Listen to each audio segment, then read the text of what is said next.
అసలు ఈ పురుగు ద్వారాగా ఏం జరిగిద్ది అని ఆలోచిస్తే, ఈ పురుగు చాలా చాలా ఎక్కువగా అసలు జీవించడమే, ఈ పురుగు తక్కువ జాతి, తక్కువగా నివసిస్తాయి.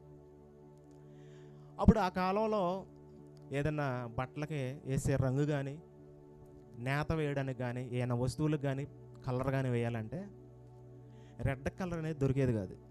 చాలా విలువైనది, చాలా గొప్పదే.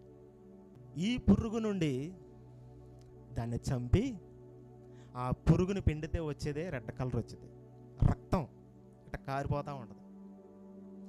ఆ పురుగులు కూడా ఎక్కువ శాతం పాశ్చాత్య దేశాలలో ఎక్కువ శాతం ఉంటాయి. అంటే ఒక సముద్ర తీరాలలో ఒక చెట్లకి కొమ్మలకు ఆనుకొని ఆ ఇవన్నీ కూడా సేకరించి చక్కగా ఇట్లా పిండుతూ ఉంటారు.